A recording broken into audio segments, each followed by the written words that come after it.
आयुष्यात खेळ कोणताही खेळा, पण खेळताना समोरच्या व्यक्तीच्या वयाचा आणि बोलताना त्याच्या भावनांचा विचार करून खेळा. कारण दिवस जरी 24 तासांनी बदलत असला तरी वेळ मात्र सेकंदाने बदलत असते. विश्वास आणि आशीर्वाद डोळ्यांनी दिसत नाही, मात्र अशक्य गोष्टीलाही शक्य करते.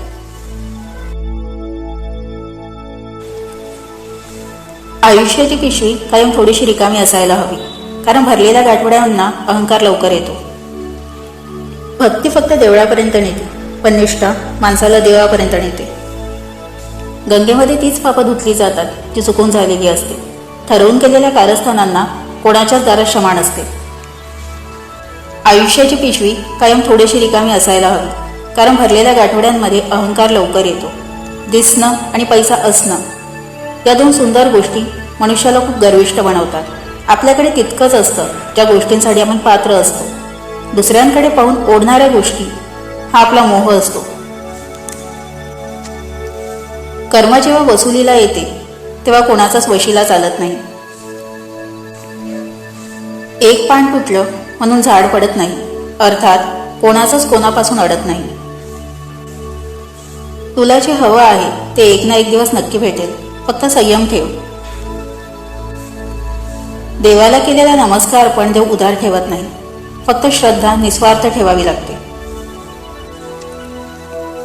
सुंदर शरीर म्हणजे काही सुंदरपणा नव्हे. सुंदर असतं तर त्याचं मन, त्याचे कर्म, त्याचे विचार, त्याची वाणी, त्याचा व्यवहार आणि त्याचे संस्कार आणि त्याचं चरित्र. ज्याच्या जीवनात हे सर्व आहे तो माणूस जगातला सर्वात सुंदर माणूस आहे. आपल्या वयापेक्षा मोठ्या व्यक्तीबरोबर मैत्री करा. अनुभव न घेताही आयुष्यात खूप काही शिकायला मिळेल.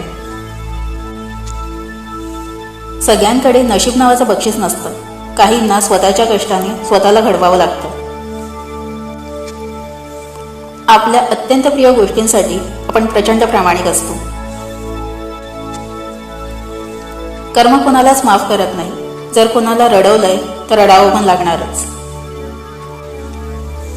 जर तुमचा कर्मावर विश्वास असेल आणि देवावर श्रद्धा असेल तर काळ कितीही वाईट आला तरी तुम्हाला मार्ग नक्की सापडेल. विश्वास हा किती छोटा शब्द आहे. वाचायला सेकंद लागतो, विचार करायला मिनिट लागतो, समजायला दिवस लागतो आणि सिद्ध करायला संपूर्ण आयुष्य. जेव्हा मनात नसतानाही अनपेक्षपणे काहीतरी मिळतं तेव्हा ते एकतर आपल्या चांगल्या कर्माचं फळ असते किंवा कोणाच्या तरी आशीर्वादाचं बळ.